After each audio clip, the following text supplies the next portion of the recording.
박근혜 대통령이 북한의 잠수함 발사 탄도미사일 위협에 실질적인 대책을 마련하라고 특별 지시를 내린 가운데 핵 잠수함 도입론이 쟁점으로 떠오르고 있습니다. 과연 핵 잠수함으로 북한의 SLBM을 막을 수 있을까요? 동북아 평화협력연구원 전현준 원장, 한국국방안보포럼의 양옥 수석 연구위원과 함께 자세한 얘기 나눠보겠습니다. 어서 오세요. 네, 안녕하십니까. 네, 박근혜 대통령이 지난번 수석비서관 회의를 주재하면서 북한의 핵과 미사일 위협에 대응한 실질적인 대비책을 마련해라라고 지시를 내렸는데 지금 핵 잠수함 도입론이 급부상하고 있습니다. 이거 역시 대응책의 한 방편이 될 수 있다고 보십니까? 대통령께서는 여러 가지를 고려해서 말씀을 하신 걸로 생각이 됩니다. 저렇게 아마 공개적으로 얘기하신 거 보니까 비밀리에는 이전부터 좀 논의가 됐었지 않을까 생각이 됩니다. 네. 그러니까 북한의 SLBM에 대비해서 이 북한의 SLBM이라고 하는 것은 지금의 문제가 아니라 사실은 몇 년 전부터 나온 그런 문제였었고 네. 거기에 대비해서 중장기적인 대책이 사실은 노무현 정부 때도 2003년도에도 논의된 적이 있습니다. 그래서 핵 잠수함을 건조를 해야 된다고 하는 그런 얘기가 있었거든요. 그래서 이번에도 대통령께서는 그래서 염두에 뒀지 않나 생각이 됩니다. SLBM을 잡기 위해서는 사드만 가지고는 안 되기 때문에 해상에서 또는 바다 밑에서 어떻게 해서든지 그것을 선제적으로 그걸 막아내는 방안을 강구하라는 거고. 근데 이것은 이제 너무 시간이 오래 걸리죠. 한 10여 년에 걸친 대사업이기 때문에 당장의 대책은 또 아닌 걸로 생각이 됩니다. 그래서 당장 대책은 또 뭘 염두에 두고 하셨을까 생각해 보면은 역시 중요한 것은 한미일 군사 협력이라든가 공조가 아닐까 생각이 되거든요. 이미 그러니까 공해상에서 미국의 이 핵 잠수함들이 북한의 이런 잠수함의 움직임들을 다 지금 파악하고 대비를 하고 있거든요. 네. 그러한 자산들을 공유하는 좀 더 공유를 하고 있습니다만은 좀 더 잘 공유할 수 있는 그런 이제 방책들을 연구하라는 그런 지시가 아닌가 생각이 됩니다. 네, 자 북한의 SLBM 수준을 좀 파악을 해보는 게 중요할 것 같은데요. 얼마 전에 시험 발사에는 성공을 한 것으로 평가가 되고 있고요. 국방부에서는 SLBM 실전 배치가 1에서 3년 내에 가능할 수도 있다라고 분석을 내리고 있는 상황인데 그렇게 되려면 북한이 지금 현재 보유하고 있는 잠수함보다 더 큰 잠수함을 건조해야 되는 거 아닙니까? 이거 1에서 3년 내에 가능한 겁니까? 자, 그러니까 이게 바라봐야 되는 게 관점이 좀 여러 가지 관점이 있을 수 있는데 세 가지 제가 말씀드리겠습니다. 뭐냐면 이 SLBM이라는 게 제대로 일단은 작동을 하려면은 미사일 자체가 제대로 움직여야겠죠. 미사일은 지금 웬만큼 하고 있습니다. 그래서 국방부가 1년 이내에 뭔가 될 수 있다라고 하는 건 미사일 자체를 놓고 보면 저 말은 맞습니다. 근데 뭐냐 하면은 일단 얘는 왜 존재하는 겁니까?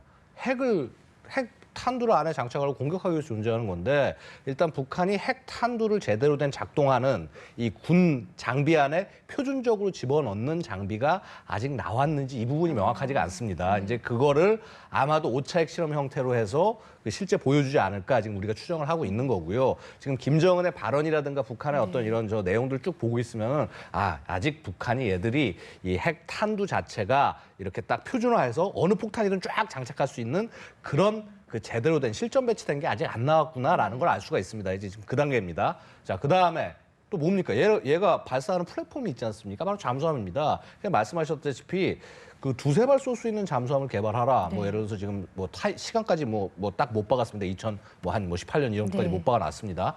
근데 이게 결국 뭐냐 하면은 이게 지금 한계를 보여주는 정확한 겁니다. 지금 화면에 나오는 저 심포급 잠수함 자체가 보시다시피 미사일을 한 발밖에 장착을 못 합니다. 근데 군사 작전에 있어서 한 발이라는 거는 0발입니다. 그러니까 이게 왜냐하면 작전을 나갔는데 막 힘들게 예를 들어서 며칠 해가지고 막 눈속이면 나갔습니다. 그래서 야 우리가 남한을 타격해야겠다. 발사 버튼 눌렀는데 미사일이 고장이 났습니다. 그러면 이게 작전이 안 되는 거거든요. 그러네요. 그럼 뭐냐 하면은 이 미사일이 최소한 2발 이상은 장착돼서 한 발이 그러한 어떤 오작동을 일으키는 문제를 냈을 때 그렇다고 거기서 부상을 해가지고 고칠 수 있는 것도 아니지 않습니까? 결국은 대비할 수 있는 한 발이 반드시 더 있어야 된다. 그래서 최소 2발, 3발 얘기는 왜 나오느냐? 이 북한이 이 샘플로 해서 94년도에 들여온 골프급, 이 골프급에서 이런 그 이제 잠수함 발사 장치 이거를 지금 이제 많이 모사를 한 것 같은데 그럼 그거 봤을 때 최소한 러시아 애들도 그렇게 한 3개 정도로 해야지 실전 배치가 가능한 거구나. 그러니까 2발이나 3발 얘기가 나오는 겁니다. 근데 문제는 거기서 끝나는 게 아니라요. 한 척 만든다고 이게 임무가 되는 게 아닙니다. 잠수함이 계속적으로 그러니까 이게 뭐냐면 이 만약에 핵 잠수함으로서 이렇게 미사일을 공격을 해서 위협을 하려면은 24시간 365일 위협을 해야 될 거 아닙니까? 그러면 뭐냐면 얘가 계속적으로 교대를 하면서 임무를 수행을 해야 됩니다. 한 척만으로 이걸 한다? 말도 안 되는 얘기입니다. 그럼 우리가 군사작전을 할 때 뭐든지 예를 들어서 배 같은 경우는요. 특히 최소한 3척이 하나에 다닙니다. 그러니까 뭔가 하나의 이 배가 가서 제대로 24시간 365일 작전을 하려면은 3척이 있어야 한 척이 한 척이 임무를 수행할 수 있는 겁니다. 그래서 마찬가지로 북한도 지금 저게 실제로 의미를 갖는 잠수함이 되기 위해서는 저걸 3척 이상 만들어서 24시간 365일 굴릴 수 있어야 그래야 이제 본격적으로 진짜 위협이 된다라고 말씀드릴 수 있는 거고요. 그런 의미에서 봤을 때 우리가 좀 주의해서 볼 게 지금 심포급 저 뭐 움직이고 있는데 저 과연 한 척이냐?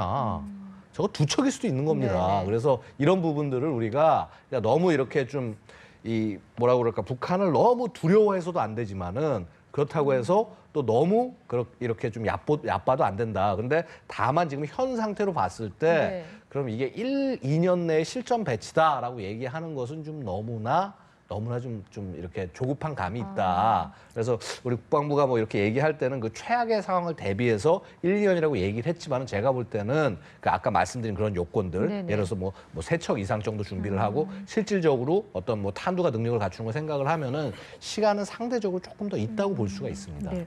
SLBM이 완벽한 전력화가 되기까지는 우리가 생각하는 것, 예상하는 것 이상의 시간이 걸릴 수도 있다는 분석이신데 앞서서 핵잠수함을 도입하는데도 시간이 걸린다고 하지 않으셨습니까? 지금 핵잠수함 도입 얘기는 계속해서 나오고 있고 그 주장에도 힘이 실리고 있는 상황인데 우리 군 당국은 좀 신중한 모습입니다. 어떤 이유가 있는 겁니까? 이게 이제 사실 고도의 군사 비밀이지 않겠습니까? 네. 핵잠수함을 건조한다 안 한다 하는 것들은 비밀일 텐데 워낙 이제 공론화가 심화되고 정치권에서라든가 또 민간 차원에서 핵잠수함을 빨리 도입을 해야 된다, 건조를 해야 된다 그런 이제 목소리가 높기 때문에 아마 국방부 장관께서도 마지못해서 좀 검토를 한번 해보겠다 그런 식으로 나온 것 같습니다. 어떻든 간에 어느 정도 여기에 대해서 대비가 되고 있는가 하는 것은 비밀인 것은 확실한 것 같습니다.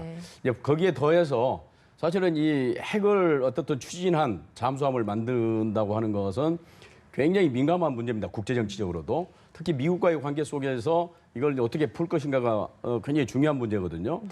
물론 이제 혹시 비밀리에 미국과 이런 접촉이 있었는지까지는 저는 잘 모르겠습니다만은 어떻든 미국의 허락이 없으면은 노무현 정부 때처럼 이제 무산되고 마는 거 아니겠습니까? 그래서 어느 정도 상당한 정도로 진전된 한미 간의 협력이 있는 다음에 그것에 대해서 조금 뭐 하겠다 말겠다는 그런 대답을 해야 되는데 아직 미국이 그런 수준까지는 안 되고 있지 않는가. 그래서 허락하는 수준까지는 아니지 않느냐 그렇게 생각을 합니다.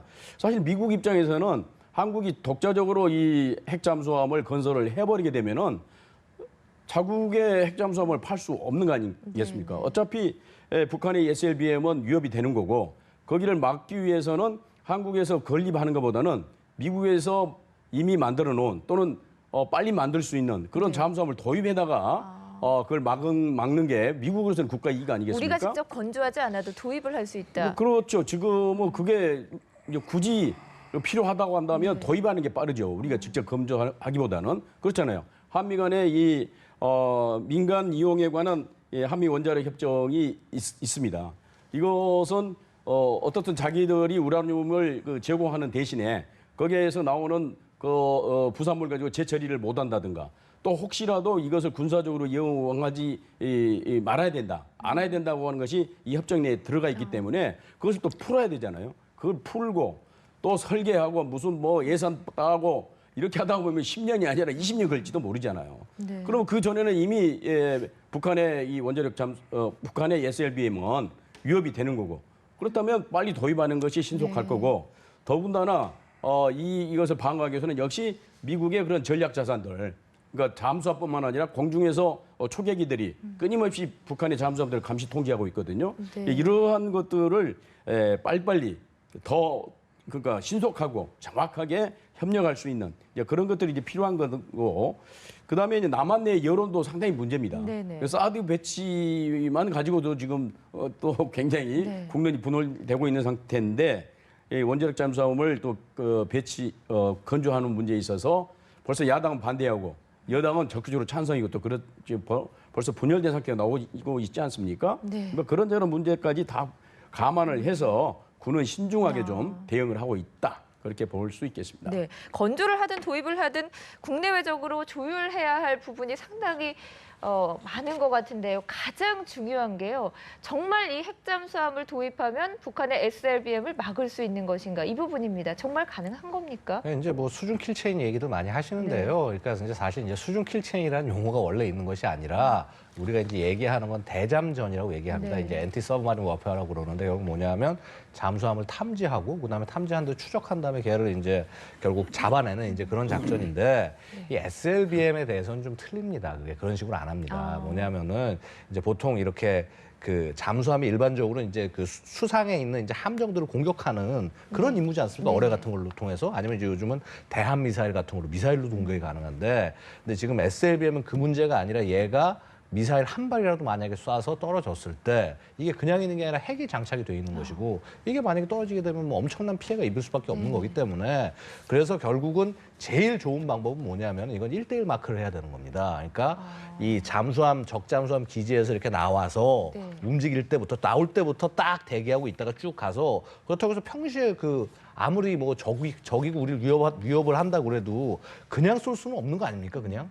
그러니까 왜냐하면 이제 언제 결국 하게 되냐면 이렇게 쫙 하다가 뭐 예를 들어서 양쪽 간에 뭐 선전포고가 생겼다, 혹은 여기서 뭔가 그 이상한 징후가 있다, 그러니까 공격을 하려는 그런 징후가 있다 하면은 그걸 빨리 이제 뒤에서 쫓아가다 격침시키는 게 이제 보통 이런 그 잠수함의 추적 방식이고, 네. 이게 이제 소위 냉전 시절에 미국과 그 소련이 서로 이제 경쟁을 하던 그런 방식이었다는 거죠. 그래서 결국은 이제 그러면 이게 원자력 그러니까 이런 원자력 추진 잠수함입니다. 이게 보통 핵 잠수함이라고 그래서 사람들이 생각하는 게, 야, 이 안에 무슨 핵이 달려 있냐 뭐 이렇게 생각하는데, 그게 아니라 뭐냐면은 소형 원자로를 넣어서 네. 이 원자로가 이제 굉장히 뜨거운 열을 발생하지 않습니까? 그럼 그걸로 증기 터빈을 돌립니다. 그래서 터빈으로 해서 추력을 얻고요. 네. 그다음에 또 증기로 해서 증기 발전기를 돌립니다. 그 열로 해서 또 이렇게 그 안에 전기도 공급을 하고요.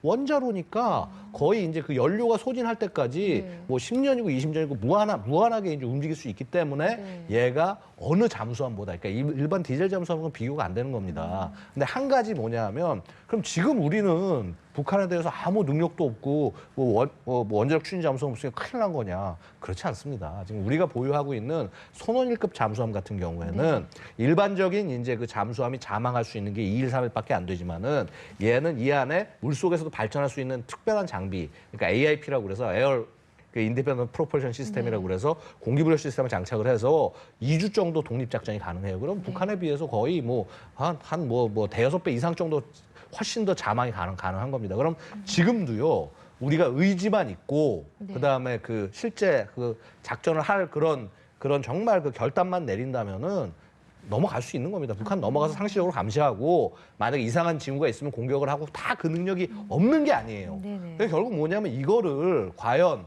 그 우리 군이, 그러니까 뭐 군이 그렇다고 독단적으로 하는 게 아니라 우리의 정치권, 정치 지도자들이 그 결정을 할 수 있느냐. 네. 사실은 그게 더 관건이라는 겁니다. 그래서 국방부에게 무슨 니들 뭐 이런 거에 대비할 능력이 있냐 없냐를 묻기 전에 스스로 정치권이나 이 소위 나라를 이끌어가는 이 국가 지도부 자체가 내가 이런 걸 할 수 있는 정말 그런 준비가 되어 있느냐.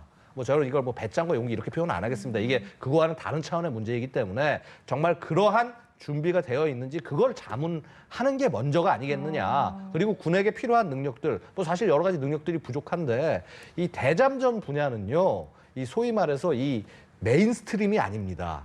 그러니까 무슨 말인고 하니, 네. 각 뭐 해군이나 이런 데 아니면 육군, 육해공 다 거기에 메인스트림이 있지 않습니까? 주류가. 예를 들어서 그 공군은 조종사가 주류고. 네. 근데 이제 그런 메인스트림이 아닌데, 그럼 이 메인스트림이 아닌 부분을 어떻게 지원을 해서 최대한 능력을 끌어내 줄 거냐 이런 부분들은 정책적으로 고민을 해봐야겠죠. 네, 핵잠수함이 상당히 효율적인 건 사실이지만 지금도 대응 전력이 없는 게 아니다. 그렇기 때문에 예. 우리가 이걸 어떻게 활용할지 결단해야 할 부분도 좀 생각해 봐야겠습니다. 자, 박사님, 미국의 한 전문가가요, SLBM을 개조를 하면 이게 지상에 배치될 수도 있다라는 분석을 내놨습니다. 그러면서 이걸 완전히 막으려면 사드 포대 2개가 필요하다라는 의견을 내놨는데요. 이게 일리가 있는 분석입니까? 그러니까 한반도 전체를 커버하기 위해서는 한 대 가지고는 안 된 것은 사실이죠. 2대 내지 3개, 그러니까 1기 내지 2기 내지 3개가 있어야 한다는 네네. 얘기 아닙니까? 하나 갖고는 안 되고 뭐 그런 측면에서 얘기를 한 것 같습니다. 근데 이 사람이 이제 그 얘기한 것 중에 여러 가지 핵심이 있습니다. 물론 그것을 이제 미사일 방어 체계 MD 시스템을 통해서 북한의 뭐 SLBM이 됐든 간에 아니면 뭐 장거리 무수단리, 네. 무수단 미사일처럼 장거리 미사일이 됐든 방어하는 것이 필요하다고 하는 이제 그런 얘기와 함께 아까 모두의 그 기자분의 그 보도에서는 좀 빠졌습니다만은 외교적 해결책을 찾아야 된다. 그것만 가지고는 안 된다 이렇게 얘기를 했습니다. 그 사람이 얘기한 것이 그러니까 강원 양면책을 써야 한다는 그런 입장인 것 같습니다. 네, 그럼 미국이 사드 배치 명분을 쌓기 위해서 안간힘을 쓰고 있다 이런 분석도 있던데 여기 동의하십니까? 뭐 그 사람이 군산복합체와 어느 정도 관계가 있는지는 모르겠습니다만은 어차피 이제 군산복합체는 무기를 많이 팔아야 되기 때문에 속내에 있어서는 앞으로 한국이 미국이 배치하는 그 한 기 외에 네. 2기 내지 3개에 해당되는 것들을 사주기를 뭐 바라겠죠. 그렇게 또 로비를 할 거고. 네, 그렇군요. 그런가 하면 한민구 국방장관이 북한의 탄도미사일을 요격하는 SM-3 도입을 검토하고 있음을 시사했습니다. 공개적인 자리에서 이런 발언을 한 게 처음이라고 하는데 먼저 SM-3가 무엇인지부터 좀 설명을 해주시죠. 예, 이제 보통 이제 SM이라는 게 스탠다드 미사일의 약자입니다. 그래서 이제 미 해군이 그 굉장히 60년대부터 활용을 해왔던 이 방공 미사일입니다. 원래는 뭐냐 하면은 지나가는 적 전투기를 잡기 위해서 개발된 미사일이었는데 이게 이제 자꾸 이제 성능이 개량이 되다 보니까 뭐가 되냐 하면은 이지스 시스템, 그래서 이제 소위 바다의 방패라고 그러죠. 네. 함대의 방패.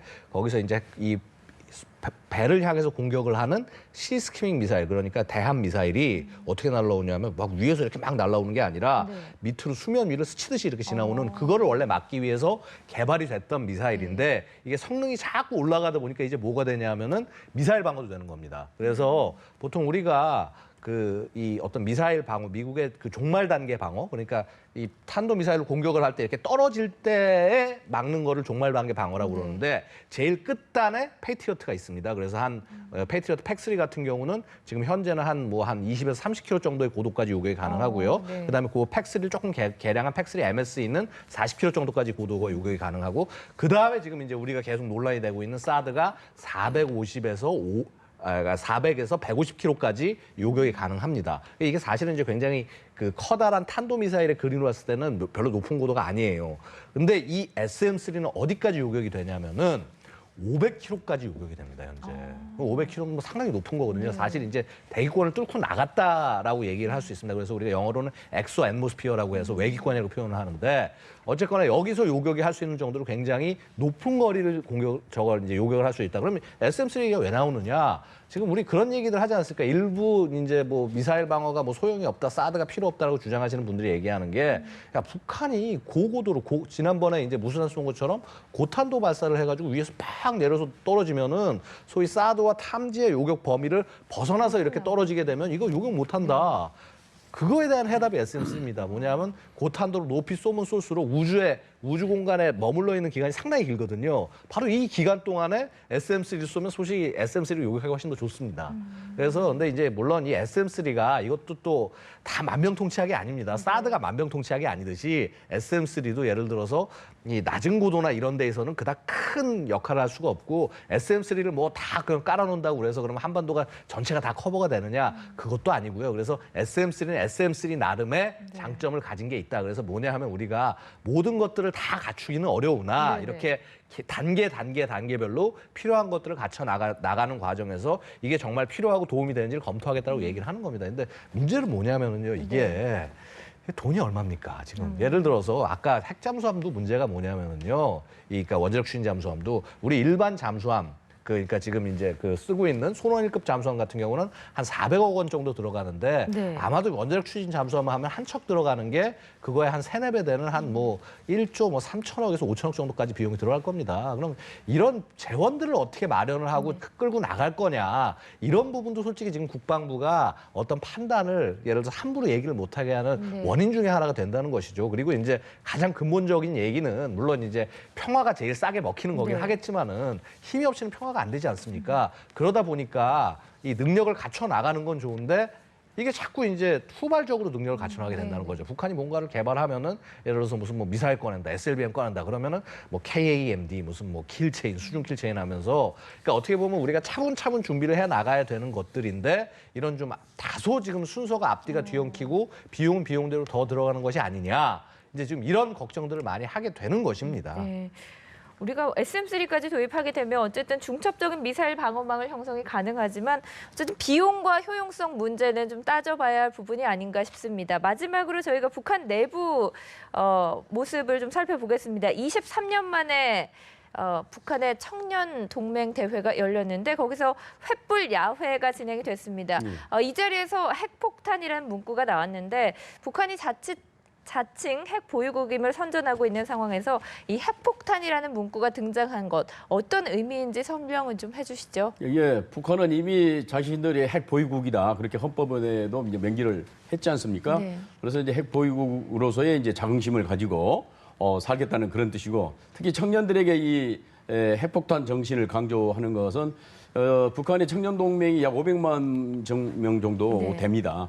이 사람들은 그동안에 이제 그냥 총폭탄 정신을 강조를 했는데 이번에는 이제 핵폭탄 정신을 강조하는 것은 그만큼 청년들이 일반 폭탄보다도 핵폭탄만큼의 많은 네. 충성심을 가지고 김정은 체제에 봉사하라고 하는 그런 의미가 되지 않는가 생각이 됩니다. 그래서 네. 명칭도 이번에는 김일성 김정일주의 청년동맹으로 바꾸고 그래서 어떻든 지금 북한에서 청년들이 일탈이 많고 사상적으로 굉장히 해이된 그런 상황이 많은 상황 속에서 이들을 어떻게 해서든지 결집을 해서 김정은 체제의 어떤 통치 기반이 되도록 만들기 위해서 핵과 접목을 시켜서 네. 핵폭탄 정신으로 김정은 정권에 충성하라. 그런 이제 선전선동인 것 같습니다. 네, 청년들의 어떤 충성심을 유도하기 위한 그렇습니다. 선전전으로 분석할 수 있겠습니다. 두 분 말씀 여기서 정리하겠습니다. 오늘 고맙습니다. 감사합니다.